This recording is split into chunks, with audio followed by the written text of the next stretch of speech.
Hello everyone. Now we are going to start with chapter number 1 of financial accounting for TY semester 5, and the name of the chapter is buyback of equity shares. So we are going to discuss in this lesson all the basics of buyback.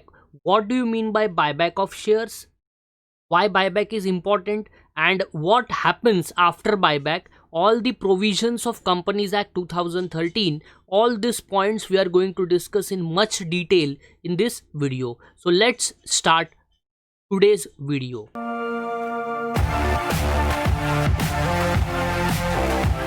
तो आइए start करते हैं, concept के बारे में पढ़ेंगे कि buyback क्या होता है। तो व्हाट इज बायबैक? देखो, दो वर्ड्स इसमें काफी इंपॉर्टेंट है and the two words is buy and back. Buyback का मतलब होता है repurchasing of the shares of the company again which are already issued in the market. जो भी कंपनी के शेयर्स कंपनी ने ऑलरेडी इशू किए होंगे उसको हम रीपर्चेस करेंगे, उसको कंपनी क्या करेगा? रीपर्चेस करेगा। बायबैक को शेयर स्टॉक बायबैक भी बोला जाता है। और जो कंपनी लिमिटेड बाय शेयर्स है या लिमिटेड बाय गारंटी है, ऐसे कंपनीज बायबैक कर सकेंगे। लेकिन बायबैक करने के लिए सर्टेन प्रोविजंस है।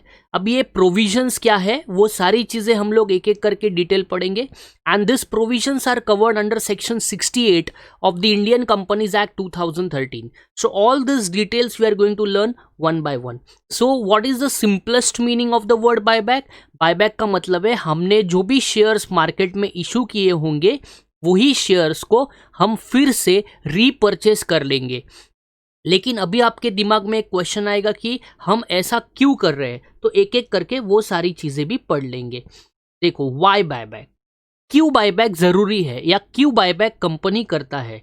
तो सबसे इंपॉर्टेंट पॉइंट है कि कंपनी के पास जब कभी भी सरप्लस कैश होगा, मतलब कंपनी के पास बहुत पैसा आएगा, एक्सेसिव कैश होगा या एक्सेस कैश होगा, तो कंपनी एक तो ये चार ऑप्शंस जो आपको दिख रहे हैं, चार ऑप्शंस के ऊपर पैसा डाल सकता है।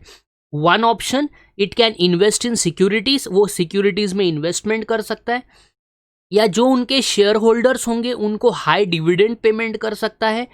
नंबर थर्ड, किसी और के कंपनीज को एक्वायर कर सकता है जिसमें आपने अमालगमेशन एक्विजिशन ऑलरेडी पढ़ लिया है। And fourth option is using the cash for buyback, तो जो भी पैसा है उससे हम बायबैक करेंगे। तो इससे सबसे बेस्ट ऑप्शन कंपनी के लिए है कि जो शेयर्स उन्होंने ऑलरेडी इशू किए होंगे, जब उन्हें फंड्स की ज़रूरत थी तो उन्होंने शेयर्स को इशू किया था, अभी फंड्स उनके पास एक्सेसिव है तो वो उनके शेयर्स रीपर्चेस मार्केट से कर लेंगे। तो this are the major reasons why the firm goes for buyback और why the company goes for buyback. They have enough surplus cash in hand and they can follow this four options, but a better option for the company is use the cash for buyback. Okay, चलो आगे बढ़ते हैं, फिर next point में जाएंगे। Next point, objectives of buyback. अभी buyback क्यों जरूरी है, बायबैक की वजह से क्या क्या हो सकता है। सबसे पहला पॉइंट है increasing the intrinsic value of share. देखो, शेयर्स का जो इंट्रिंसिक वैल्यू है वो बढ़ेगा। अभी शेयर्स का वैल्यू बढ़ेगा तो उसका फायदा कंपनी को होगा, शेयर होल्डर्स को होगा, इसलिए बायबैक के लिए कोई मना नहीं करता है। Next is increasing the earning per share. मैं आपको इसके लिए एक एग्जांपल लेके बताता हूं, देखो किस तरीके से होगा। देखो, अगर बात करें ईपीएस की, तो EPS is what? Earning per share. Formula simple formula है, formula is earnings divided by number of equity share. What is the formula? Earnings divided by number of equity shares. अब कंपनी के पास से for example उसका company का earnings है 10 lakhs। Earnings is how much? Earnings is 10 lakhs और number of shares company के पास है 11 लाख। तो अगर आप 10 लाख को 11 लाख से डिवाइड करोगे तो आपको अर्निंग पर शेयर मिलेगा 0.9। सो 0.9 is the earning per share. लेकिन बायबैक हुआ, बायबैक होने के बाद से फॉर एग्जांपल 3 lakhs का बायबैक हुआ है, 3 lakhs। ओके, सो अर्निंग्स तो सेम रहा, earnings remains 10 lakhs and number of equity shares becomes 8 lakhs because 3 lakh buyback हो चुका है।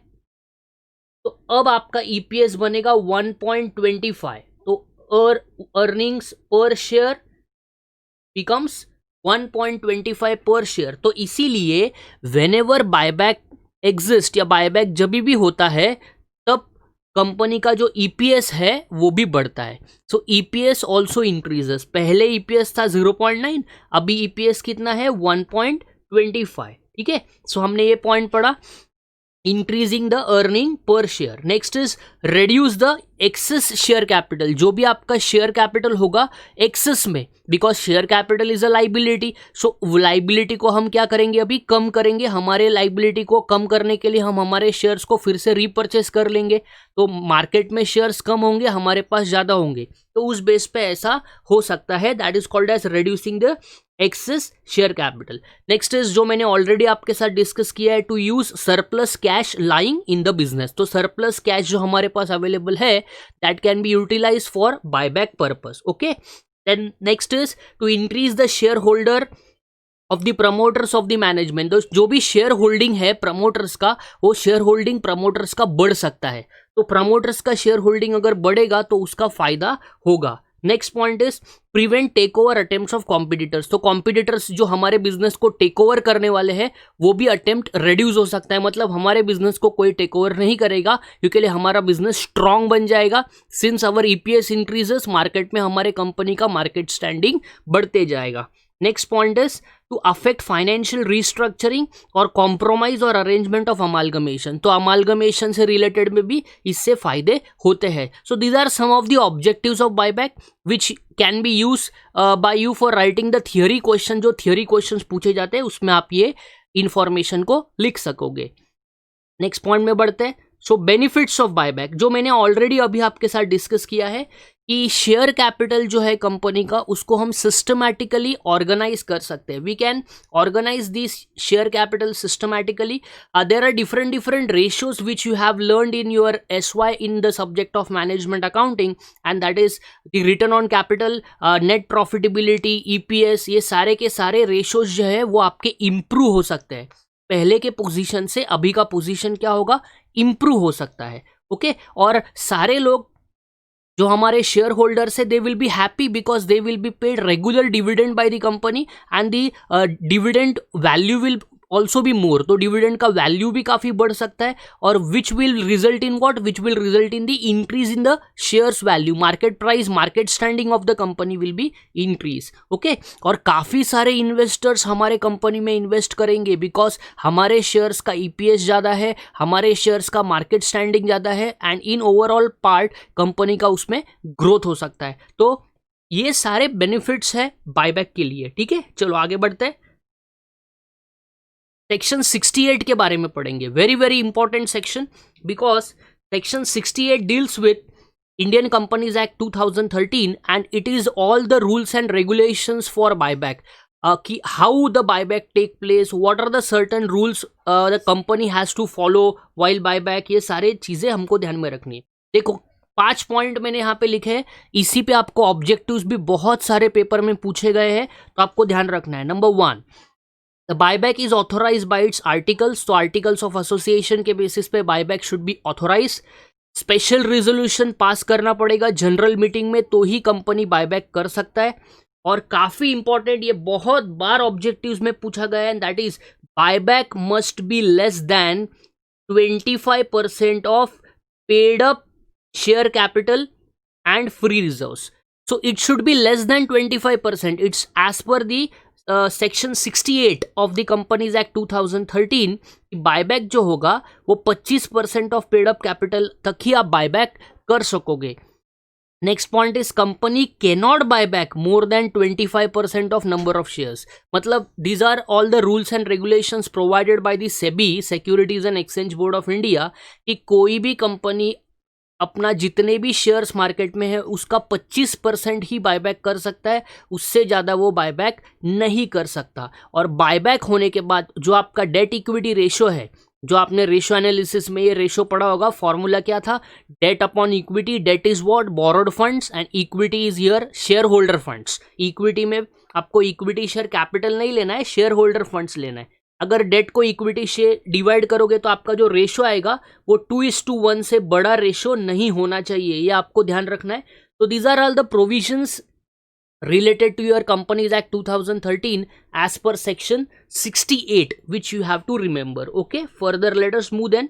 Next point में जाते हैं, steps in buyback. तो सबसे पहले आपको क्या करना है, sources ढूंढना है. मतलब सोर्सेस में हम लोग सारे रिजर्व्स का टोटल करने वाले हैं, that is our sources. Okay, चलो आगे बढ़ते हैं. Next point is 25% of own funds. This steps will be use for solving the practical questions. तो प्रैक्टिकल क्वेश्चंस के लिए ये सारे पॉइंट्स यूज होंगे, तो वो आपको ध्यान रखना है in case of your steps in buyback. Okay, तो नेक्स्ट पॉइंट में जाते हैं. नेक्स्ट पॉइंट है own funds minus 50% of borrowed funds. तो जो भी आपके ओन फंड्स आएंगे उसमें से हम बोरोड फंड्स को माइनस करके 50% ऑफ बोरोड फंड्स लेंगे. तो ये मैं आपको प्रैक्टिकल करके बताऊंगा.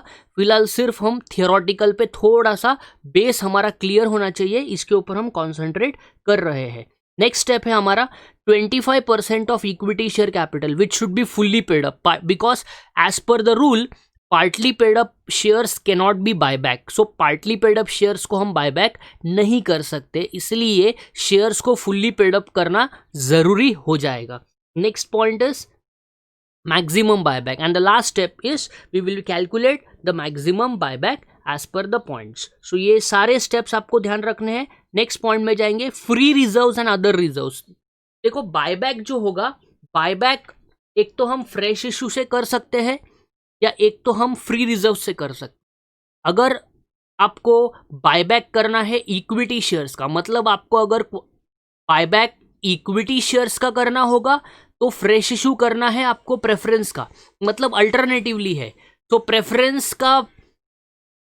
का बायबैक करना होगा तो इक्विटी का फ्रेश इशू करना है, इक्विटी का बायबैक करना होगा तो प्रेफरेंस का फ्रेश इशू करना है, वाइस वर्सा. मतलब इक्विटी के बायबैक के लिए आप इक्विटी शेयर्स इशू नहीं कर सकते, because that is as per the companies act 2013 which is specified, तो which you have to remember. So if you want to do buyback of equity then we will issue preference, and if you want to do buyback of preference then we are going to issue equity. okay, चलो आगे बढ़ते हैं. Free reserve and other reserves की बात करेंगे.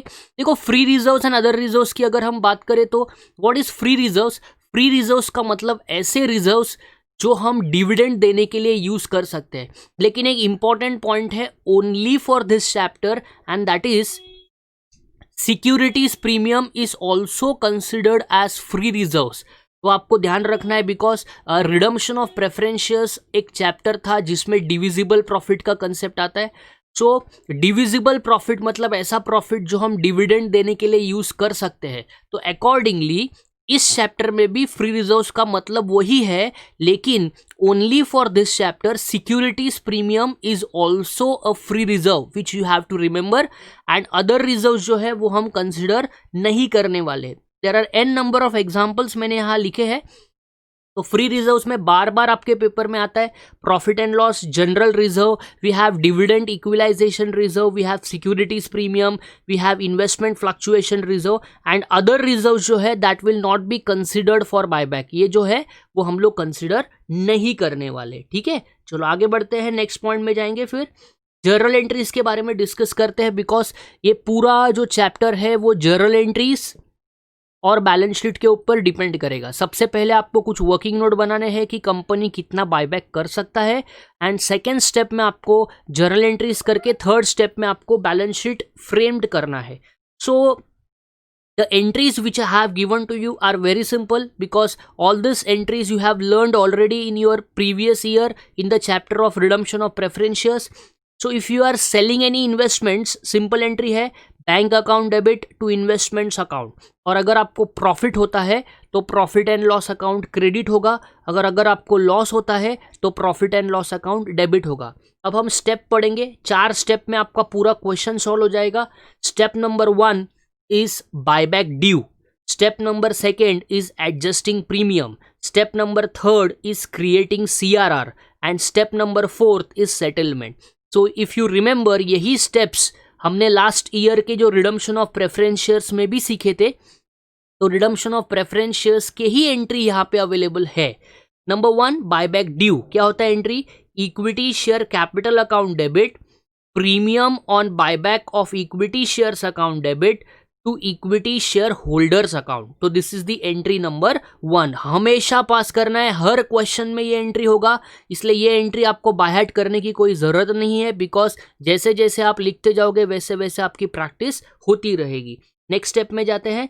Next step है आपका for adjusting premium. तो एडजस्टिंग प्रीमियम के लिए हम पहले सिक्योरिटीज प्रीमियम लेंगे, फिर प्रॉफिट एंड लॉस लेंगे, और अगर दोनों लेके भी एडजस्ट नहीं हुआ तो और तीसरा रिजर्व भी आप यहाँ पे यूज कर सकोगे। Next is creating CRR. तो CRR is what is the full form of CRR?